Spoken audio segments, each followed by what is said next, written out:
You're listening to In Sickness, a caregiving podcast from the negative space with Allison Breininger and Justin Bima. Good morning, Allison. Hey, Justin. How are you?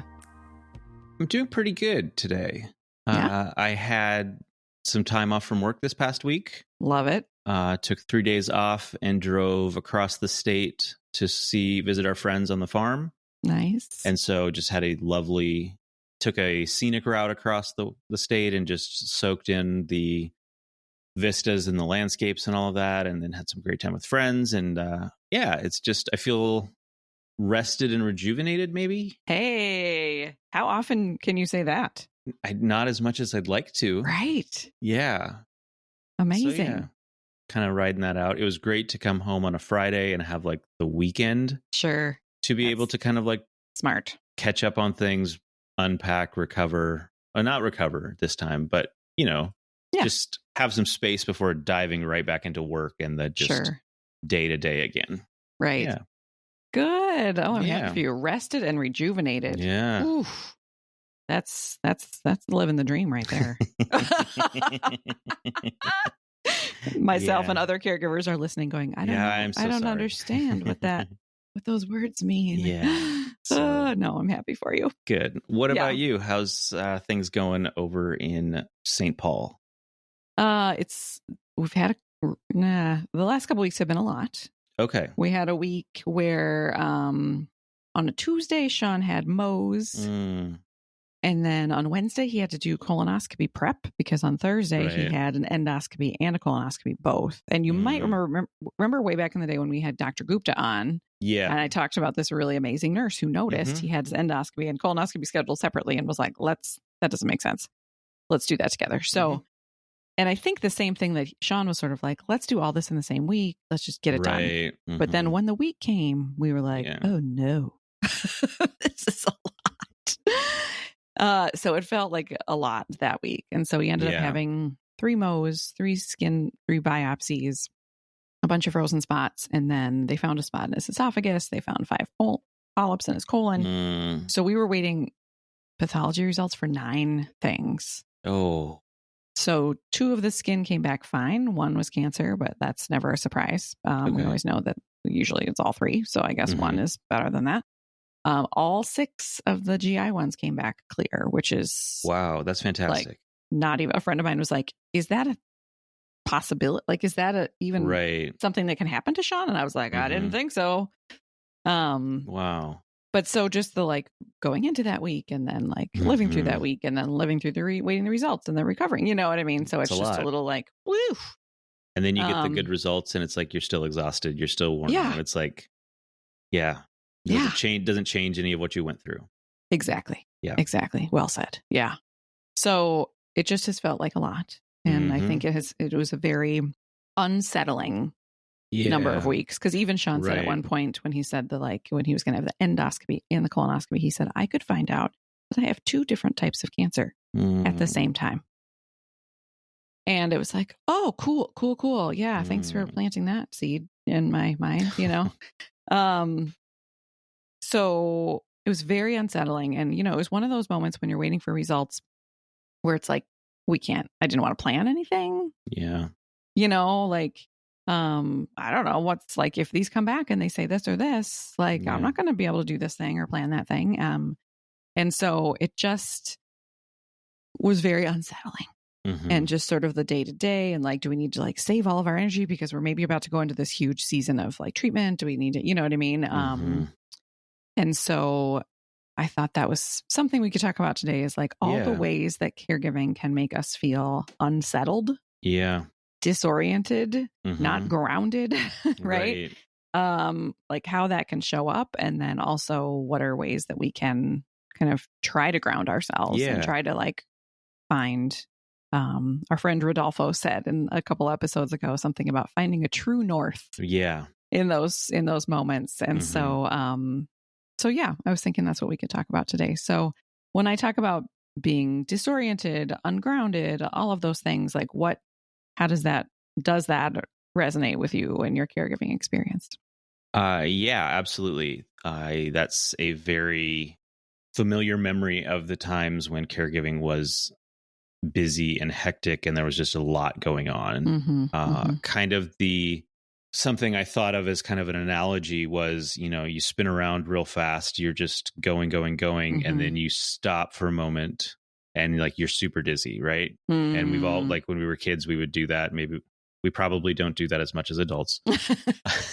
But that metaphorically we do, but not literally. Yes, but you're like, you're swaying and everything's spinning, and you're trying to like just see things clearly to like find your footing and just like, okay. And so it's like we're stuck in that everything's whooshing by. And for me, I remember it felt like an endless list of things to be doing or that I could be doing. And you have this list and you know that you're not going to get everything done. You know that you're going to be left feeling behind on a lot of stuff, but you have to just keep frantically like checking things off the list, and you're prioritizing everything that has to do with your person, which isn't helping when you're deprioritizing the things that will help you feel more settled, which we can talk about a little later in the episode. It feels like you have less time for that, and you're just running from thing to thing to thing, getting ready for appointments. You're getting exhausted. There's just so much going on. You're trying to research stuff. You're coordinating help. All of that stuff. There's just so much on your plate that you're trying to manage. And kind of to bring in another analogy, it's like you're just frantically treading water. And you're just having to, it's everything you can do to just keep your head above water and like gasp for air. Yeah. Like, not to be dramatic, but like there are times it absolutely feels that way. Absolutely. 100%. And you just have no footing. And it's exhausting. If you can take a moment to realize the state you're in, it's scary. And I remember feeling so often that it's just like you're stuck in that state, and you just don't see how things are going to shift to where you're not going to feel that way. Yes. Right. And I think the other piece is, we talked about this a bit back with one of our guests with our nervous system. And it's just our nervous system is activated and stuck in that flight or fright. Flight or fight. Flight or fight. Fight or flight. Fight or flight. I got it. Yep. We got you. We know what you mean. Yeah. Our nervous system is just stuck in that fight or flight. Yeah. And our mind is just going, and we're constantly scanning for stuff. Our anxiety is ramped up. Danger. Yes. And it's not a good place to be stuck in long term. No. Yeah. Well, because I love your treading water analogy, because you're right. Like, you can tread water for a little bit, but it is not meant to be a thing that a person does for a long time. And when you said you can't, like, if your feet are just like, is there ground? Is there sand somewhere beneath me? Nope. Yeah. And then you think too, if you're treading water in a lake, in an ocean, like if you're just like scanning for the horizon, right? Like, you're trying to find land, right? And you can't. Like, you're like, I am out here and there's no land. Like, where is the land? Where is the beach? Where is my anchor point? Where is my true north, as Rodolfo would say, right? And sometimes it can feel like I can't even see it. Yeah. Either it's like so far away, or it's like nowhere to be seen. And so here I am, there's no solid ground, and there's nothing to anchor me to and I'm alone. And so to even be like heading towards a beach, right? There's not even that sometimes.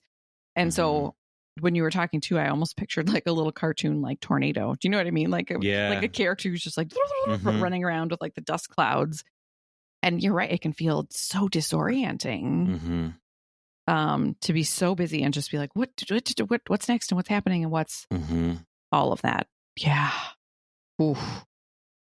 It's interesting because when I was thinking about this, I was thinking a little bit more like metaphorically. Yeah. So thinking more about, if you get a new diagnosis, even at the very beginning or even along the way, then it's sort of like, oh, we thought, like, aren't we so cute that, like, humans, we think that we know what's going to happen? Yeah. Or we have a plan, or we have a vision, right? And so then when you get a new diagnosis or become a caregiver, like, that's out the window. Right. Yeah. And then you're like, suddenly I have no idea what my future is going to be. Suddenly I have, like, what's my identity? Like, I thought I was going to be this and this. I don't know what my identity is going to be.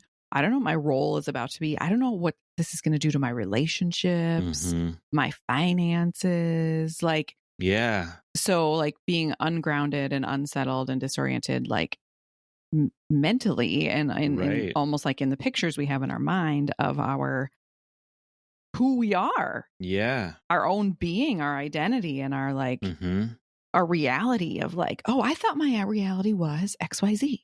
And now suddenly like so much of that overnight with a diagnosis can just go whoosh, gone. Yeah. And then you're like, all the things that I anchored to before are gone. Right. Or might be gone. I don't know. Right. And so, but then you add, so I was thinking of it this way, you were thinking of it that way, but put them together because they're happening at the same time. Yeah. And it's like, oh my gosh. That's why when you said rested and restored or whatever, it's like, whoa, those aren't words caregivers get to use, right? No. Yeah. I can feel the caregivers nodding along with us as we're talking about this right now. Yeah. Which I hate for all of them. Do you know what I mean? That this is such a common thing and to be so disoriented. Yeah. And I think even like it reminds me a little bit of COVID, right? Yeah, the start of that when everything changed. It's just like, oh, we thought we knew what life was. And now it's suddenly like, what? We're locked in our houses? Right. Like our groceries might be dangerous to us. Like what is happening? And you know, and even time, I was like, what is time? Right. So everything just feels like this swirl of like, what are we holding on to? And so it makes me think of when we talked about hobbies. Yeah. That you said that you got that advice, which is how you got into birding. Right. So remind us of that because that was sort of related to this about like how to anchor yourself in time. Right. So remind us about that. Yeah. So that was an article I had seen online from some guy who was kind of a hermit in the Rockies and like would spend long periods of the winter basically alone in his cabin, detached from civilization. That sounds kind of nice. it would have some pluses. Yeah. And his advice to kind of like stay sane in that kind of isolation is to have something to keep track of. Yeah. So I think he mentioned like whether it's the temperature each day or the writing down the weather or something like that, so that you at least have something where you're touching something outside of yourself, interacting with the environment around you kind of a little bit, I think. And so I took that to, I'm going to just write down the birds that I see outside my window every day. And so I think I still have them in my drawers, like 3 different notebooks that I filled up of, you know, here's the date, here's the birds. And I would like mark a little star next to it if it's one I hadn't seen before. And, you know, some of them it's like I don't recognize. So then I'm like, oh, what is that? And I go look it up and try to figure out what it is. And that was all exciting. But yeah, I think just it was a way to slow down and observe what was around me and just have a consistent thing, even though it was a tiny thing that I was doing every day. And something to kind of like check in with the world, or not the world as we think of the world around us, but like with nature, with, you know, the space around me and my environment. Yeah. What did you notice for yourself once you started doing that? I noticed a lot more birds. No, in the sense that like once you start paying attention to what's around you, you get more attuned to it. And you notice things you didn't notice before. I see. Like there's a bird that like one of the first birds I saw, it's called a white-crowned sparrow, and it has this very prominent like black and white streaks on its head. Okay. And it's incredibly common around here. Yeah. And I had never seen one before. And it's like I'd seen birds around me, but I just had never noticed that. Sure. Like, how did I miss something so striking? Oh, interesting. That is here all the time. And so that was one of the birds, like, if that's around here, what else is around here? Yeah. But it's like once you start looking, once you start making contact with the nature around you, like you just see more and more of it. You become attuned to it. You tuned in. Yeah.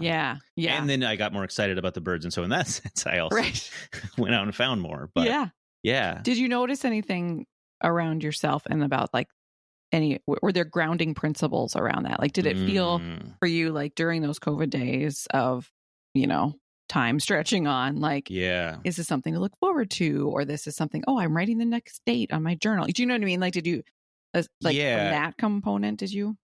I can't say that it, like, while I was doing it, like, I felt this like deep peace coming over me, kind of grounding sense, which, That'd be nice. that would be nice. But yeah, there was very much a ritual to, I'd sit down to work, I'd turn the page, I'd write down the date, I'd have it next to me, and then taking a moment, because work can certainly be another place where you can feel this chaos swirling around you. And like, that's without the caregiving piece in my life these days, like that's where I feels like I most often interact with this sense of just what is like, I don't have footing sometimes. And it's not, there's seasons of work that's like that. It's not like it's, I don't know that I would still be doing what I'm doing if that was every day with work. Right.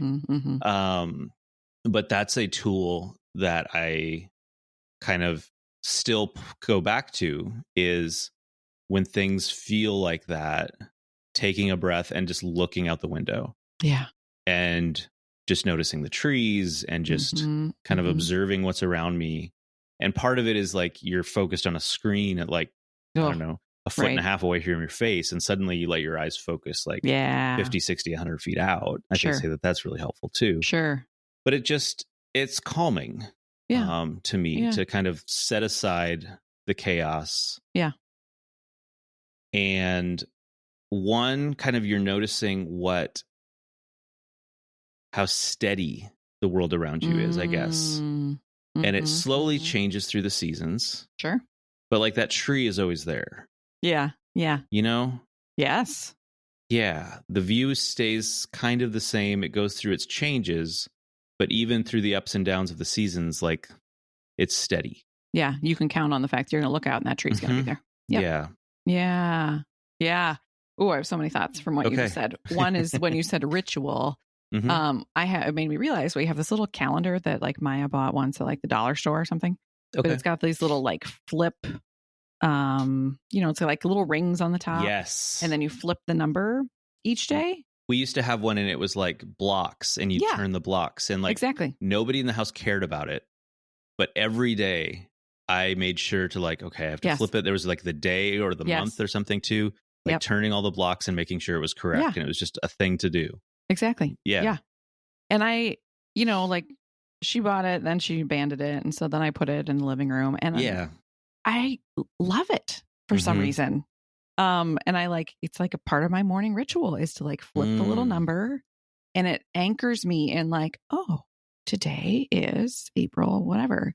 And I multiple times a day, I find myself like looking at it to be like, oh, it's the 13th. Oh, it's or like, oh, so she's done on May 9th, the school. Okay, well, how many weeks is that? And I look at the little calendar, and I think both the ritual of turning it is sort of this like acknowledgement of the passing of time, but also anchors me in like, this is what day it is. Right. And then I sort of go back to that. Do you find that then it helps you stay in the day, in the moment, as opposed to like thinking off into like, is it that grounding to where it's like, today is today, I'm just going to focus on today? Oh yeah, no, I'm not good at that. Okay. Oh, actually, I used to have but it broke. Somebody got me this little thing that I used to have right next to the calendar that said something like, "If tomorrow feels overwhelming, stay in today." And so so it's not so much that piece, but it's just a little bit more of like, because I feel like sometimes it's like, especially because I work from home and Sean is kind of homebound, like there are multiple days that we walk the dog and we're in the backyard, but that we don't drive anywhere. And so it can feel a little bit like, what day is it? Yeah. What day of the week is it? What month is it? And so just to have this thing to be like, it is a new day and this is the number and I can see it. And you know what I mean? That I appreciate. So I think the ritual and routine thing, I think can be really grounding for people. And, and even if it's just like the little things of like, I get up and then it's open the curtains and make the coffee and flip the calendar, right?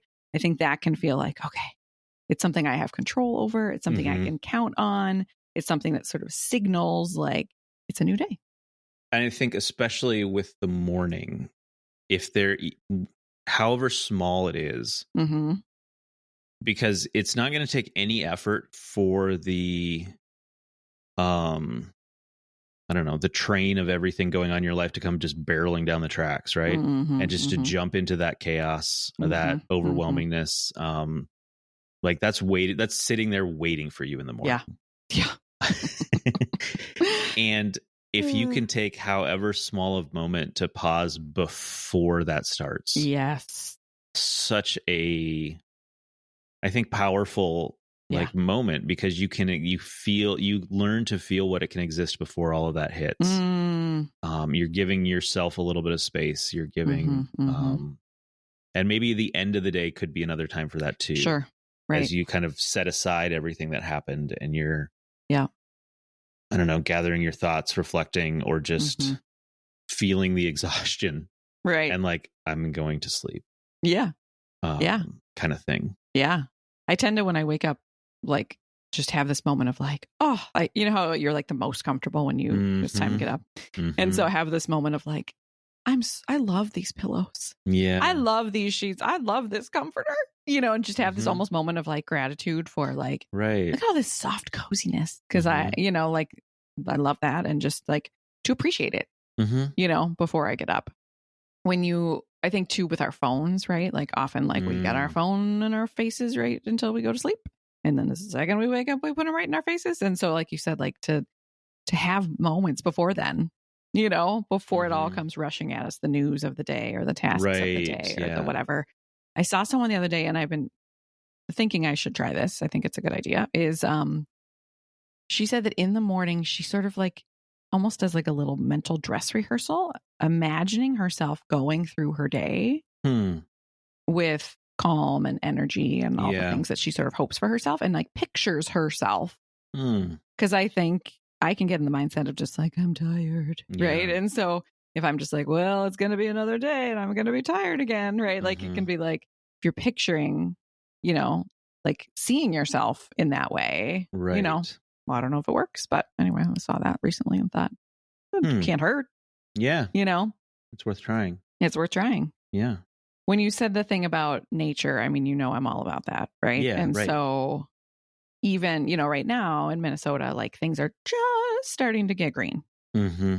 And so that is going to be, I think, this really amazing, like even like every time I go outside, there's something new that's popping up. Yeah. And so to be like, whoa, that will be grounding, I think, for me. Or even I have these like seedlings growing. And so every day sort of watching like, oh, I have this ritual. I turn their little grow light on and I, you know what I mean? And I see how big they are. And even like, I go out in the backyard a billion times a day with Winston. Yeah. And to see the sun move across the yard.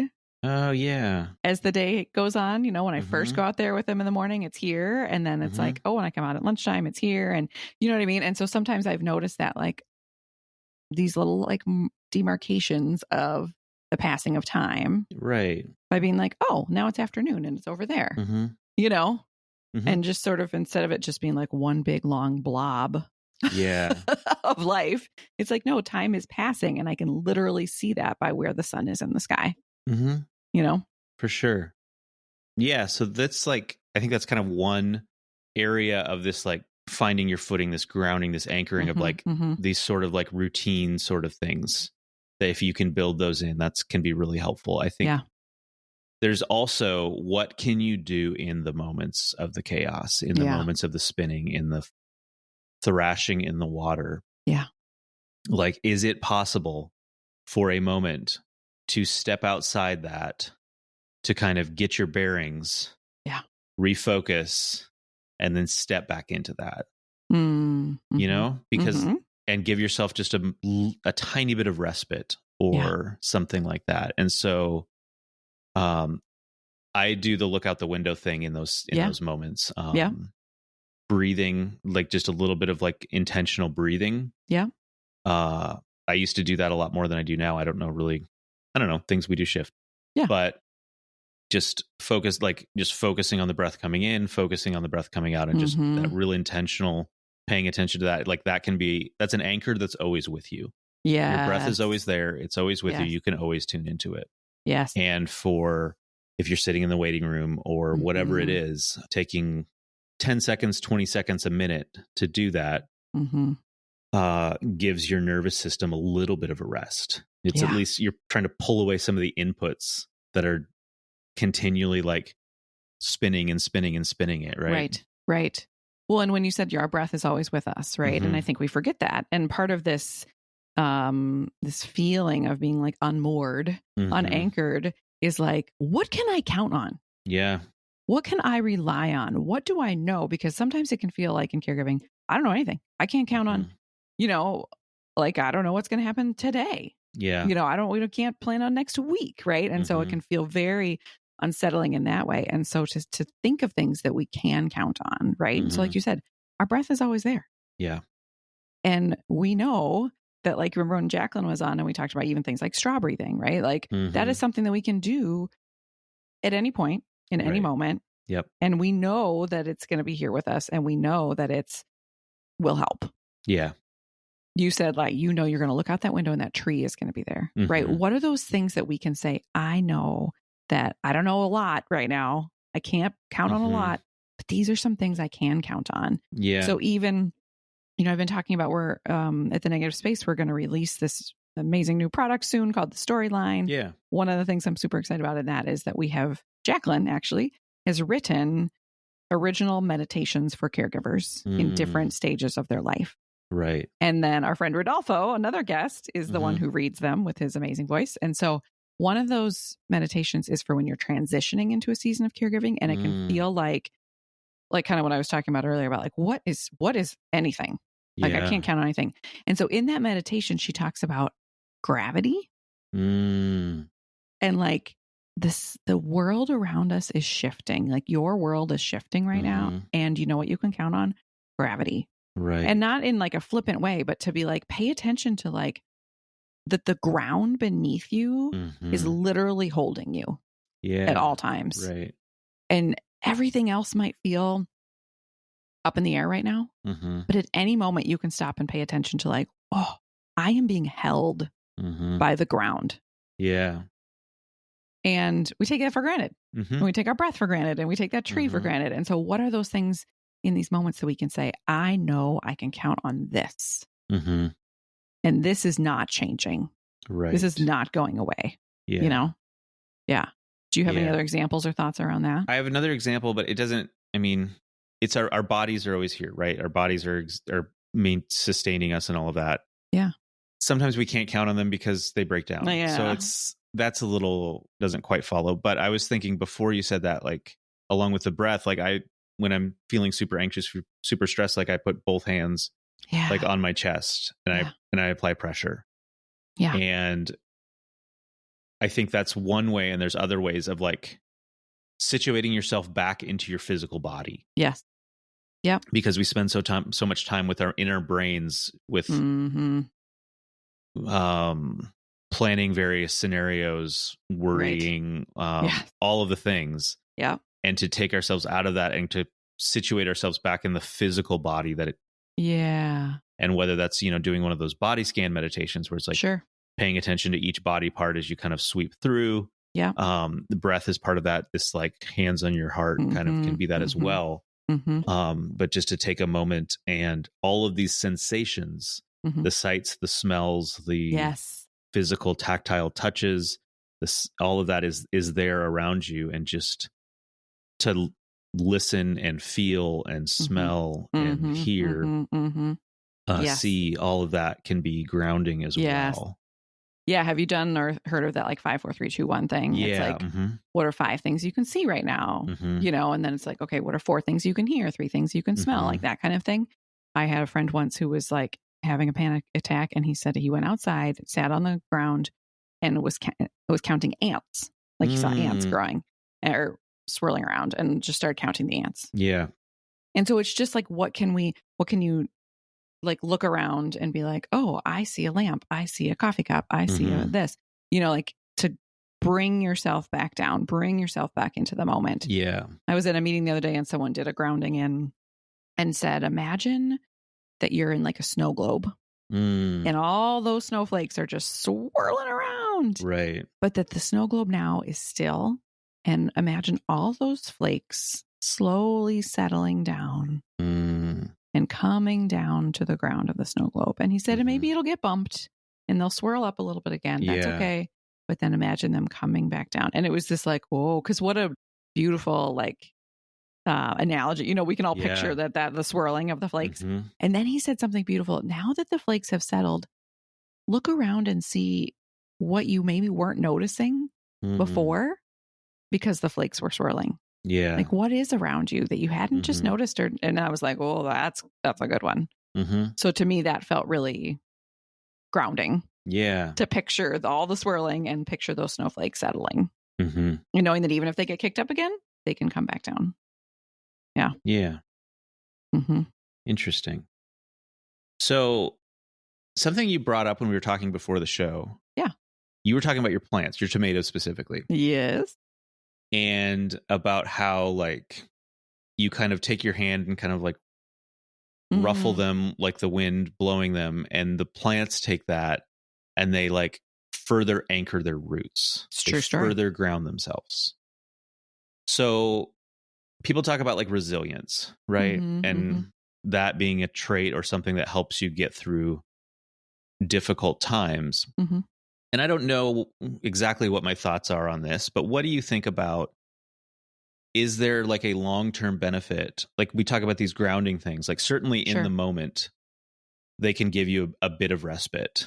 But is there a sense to where, you know, we can deepen our roots through these to where we can be more resilient to the chaos in the future? Or what is, does that feel like anything or am I reaching?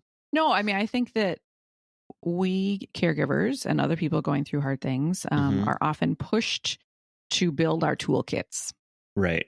Right. And so all the things we've talked about today are tools that you can put in your toolkit. So we build our toolkits, we build, our resistance, we build our tolerance. And, you know, I don't want to brightside this, but I think to answer your question, those things can serve us in other areas of our life. Yeah.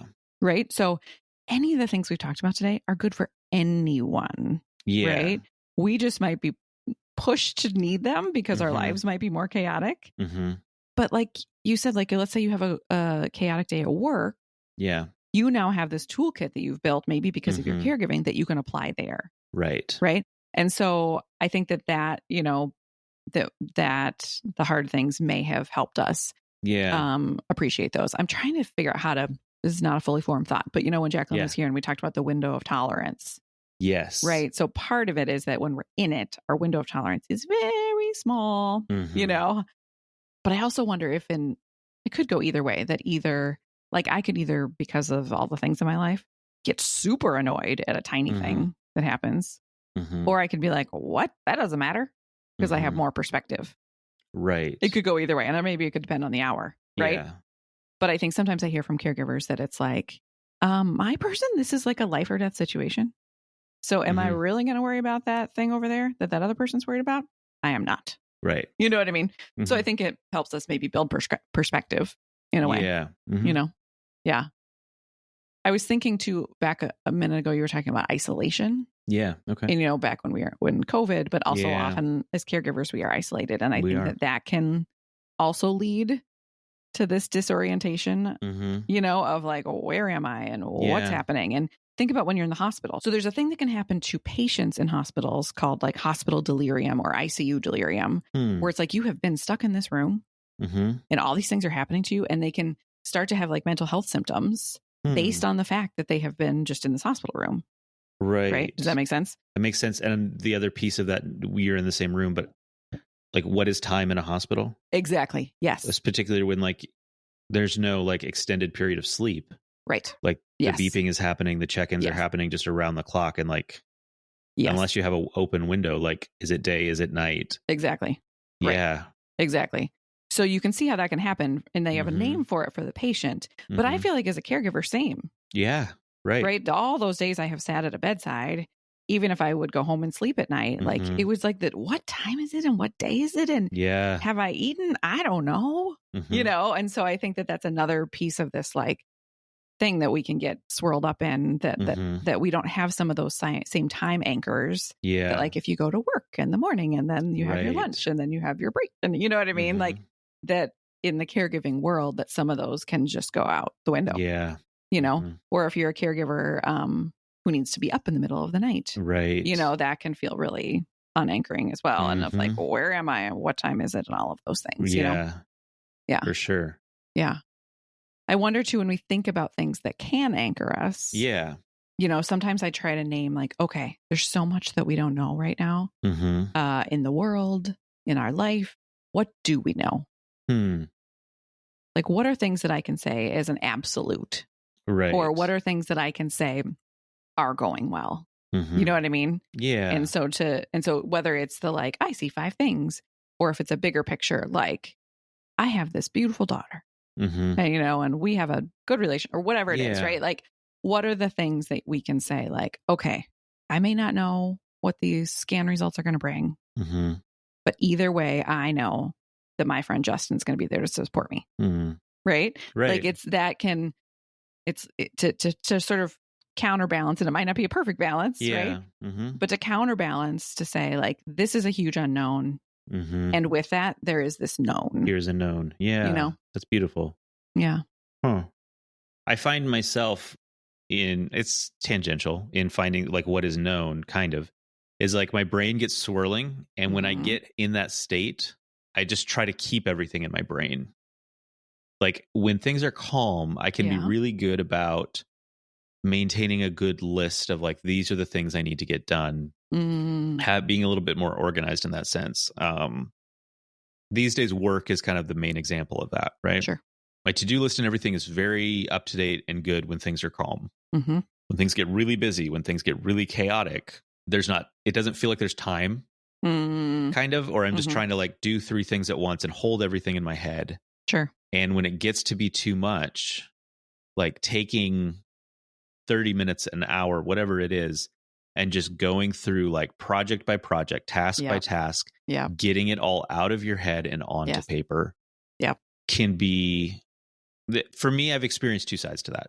On the one hand, it can be very good to be like, okay, I don't have to hold all of this anymore. It's written down. I can kind of make sense. I can prioritize. I can not have that feeling like I can't forget anything. Yeah.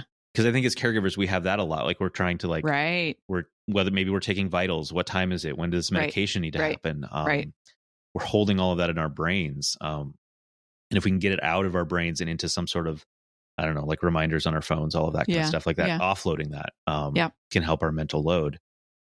The other side of the coin for me sometimes is it's like, oh my goodness, there's a lot that needs to get done. There's a lot that needs to happen. And like I used to, this was, I guess, during like the busy caregiving days, like I used to try to keep like a big list for like everything in my life of like what needs to happen. And like I would throw tasks into like an inbox, like knowing that I needed to like map them out and like fit them into like, and like even with things like hobbies and like projects that I was working on for fun, like trying to like project manage all of this. Right. And I talked about it in therapy a lot, and I just don't like, we have a shared thing for like household tasks. Yeah. But I don't try to do any of that with any of my other life, because like it just became the volume of stuff, even though some of it is like for fun and like, just like when I have time, I want to try to do this thing. It just, seeing all of that was overwhelming. Yes. Right? Yes. 100%. Yeah. And I'm a huge list person. And so for me, that feels very calming. Yeah. To get it, but to my family members that live in this house with me, a list like makes them, they're like, because then they see it. Right. To me, I see it and it feels manageable. Right. To them, they see it and they're like, look at all that needs to be done. Yeah. And so we have to be careful, because we kind of are in different, you know, we handle that differently. Yeah. I used to do a thing like where I would draw like a pizza or a pie. Okay. Right? And then on the slices, I would draw the things that I was worried about or thinking about. And then I would color, I think I would like color in the ones that I like had no control over. Interesting. And then whatever slices were left were something I did have control over. And then I would be like, okay, well, great. That's what I'm going to do. Did you notice that you were often surprised about how many things you didn't actually have control over? Yes. That I would be like, oh yeah, I guess there's nothing I can do about it. Yeah. And not that coloring it in makes it like, poof, go away. Yeah. Right. But at least it would be like, okay, of these 12 slices, you have control over 4 of them. just focus on those 4. Right. The other 8, like they're still there, but you can't do anything about them anyway. So like, let's just focus on the 4 that you can control. Yeah. To bring it back to how we started with like, what is our true north? Yeah. Like when all of that is swirling in your brain and it's like, what do I focus on? What do I pay attention to? Sure. You put it all out there and you realize that 80% of the stuff, like you can focus on that all you want. And it's not going to change a thing. Right. Here's the thing. I can turn to this. I can move in this direction. I can work on this thing. Yep. And that's something I can do. Yes. Yeah. Yep. That feels very helpful. We're making it sound way easier than it is. Oh, right? yeah. It's not just like, well, you don't have control, so don't worry about it. It's fine, right? Like, no, right? That's not, our brains don't go that easily. And it's something to strive towards, right? It's something to remind ourselves of. And like I said, you know, even with like stuff like the scan results, like I can be like, these biopsy results can all come back terrible, right? And what are the things that I know that even if that happens, my friend Justin will support me. My parents will support me. We will have this house. We will have good medical care. Like, is it going to be terrible? Yes. Yeah. And these are the things that I can count on, even if that moment is terrible or that season is terrible. You know what I mean? And so for me, sort of that little underlying layer feels helpful. Yeah. And I think too, with all of these, you know, examples of things that we've talked about to provide anchoring, to provide grounding and all of that, like if you're like, I'm going to try that and you sit down and you're like, I'm going to focus on my breath. Yep. And like your mind just won't stop. Yeah. Yeah. That's okay. Like, yeah. 100%. You know, you get to, your mind runs off in a direction. Okay. Catch one breath. Yeah. Feel one breath. Yep. And you can always come back to that. And that, like, our minds go off, come back, and it's going to go off again. And just, it's the kind of thing where practice helps a lot to where, you know, it's going to take time maybe for looking out the window to feel calming for you, to allow the snowflakes to settle in that globe. Sure. To where you can have that moment where things feel a little, I don't know, I guess clearer. Sure. And so don't get discouraged with any of these. Like, it's not going to stop the thoughts. It's not going to stop the chaos. Yeah. We're just trying to have these moments to touch something outside of ourselves, kind of. Yep. Yep. Yeah. And some of these might not work for certain people. Like something I've learned from Jacqueline is that for some people, it's very unsettling to focus on their breath and to focus on their body. Interesting. Because especially if she used to work at a eating disorder clinic. Okay. And so especially if people, you know, are having negative thoughts about their own body or don't feel comfortable in their own body or have had trauma, you know, to say like, go inside your body and pay attention and, you know, and pay attention to your breath. Like for some people that can feel really unsettling.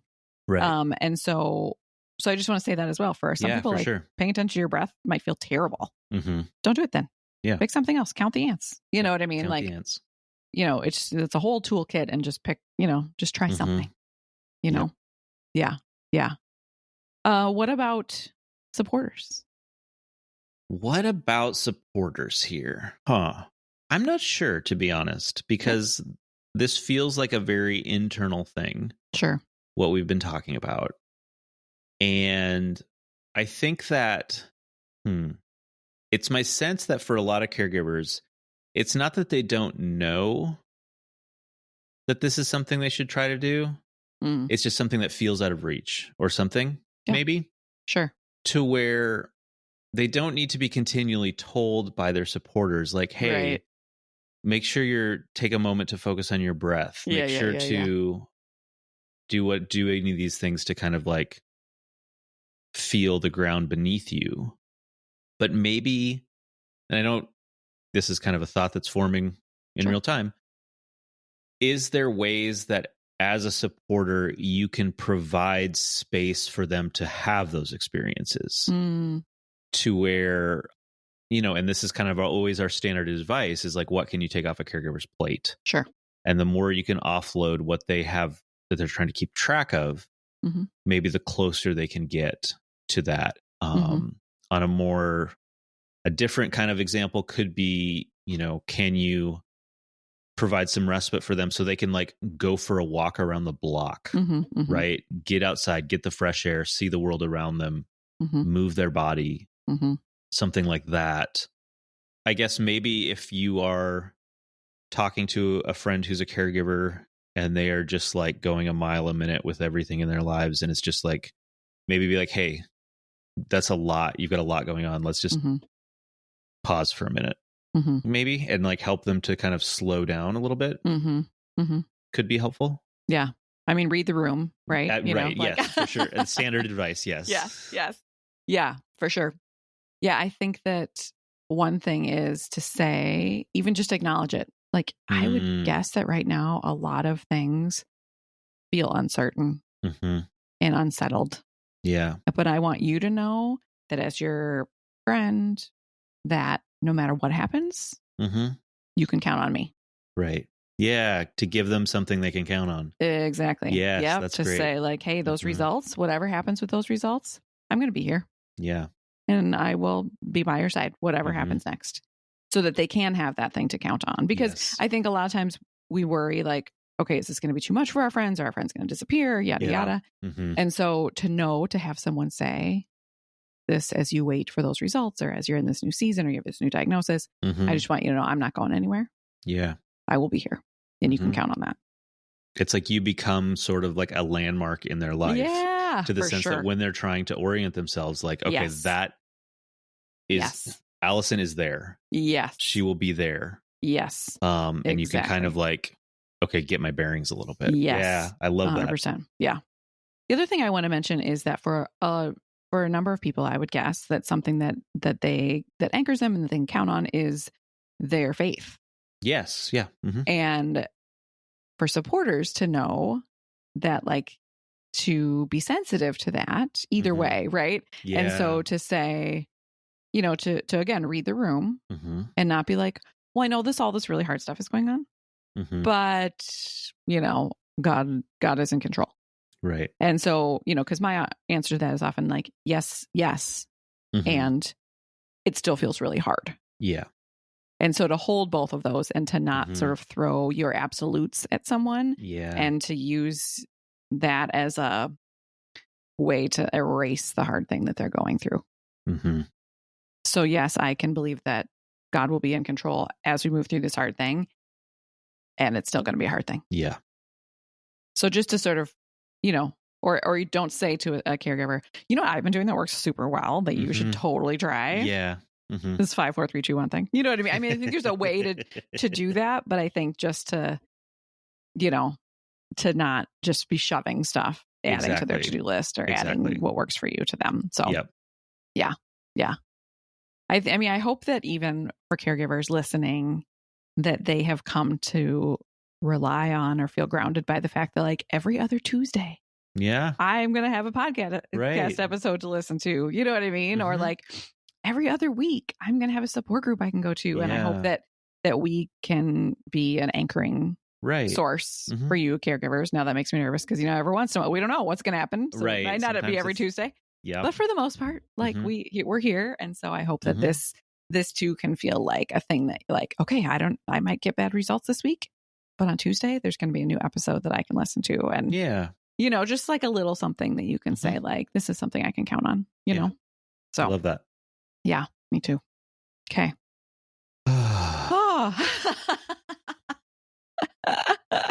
Well, I used it as an example, but I mean it for real, that you are an anchoring force for me in all the uncertainty of life. And so I just appreciate, you know, your friendship and knowing that, like, whatever's going to happen, I know that Justin's going to be there for me. So thank you for that. You're for welcome. Modeling that so beautifully. And that is absolutely reciprocal. Good. So, good. I hope so. Good. All right, my friend. Well, here's to finding some moments of grounding in the week ahead. For sure. Yeah. And I hope that as listeners, there's something, however small, that you can maybe take from this and find 5 seconds. Yep. If only that of some anchoring. Yeah. Yeah. So. Yeah. Sounds good. Okay. See you later, friend. All right. Bye. Bye. You've been listening to In Sickness. Find us online at insickness.care or on Instagram at insicknesspodcast. You can send your questions and comments to hosts@insickness.care. If you enjoyed the show, please share it with a friend or fellow caregiver. Thanks for listening, and take care.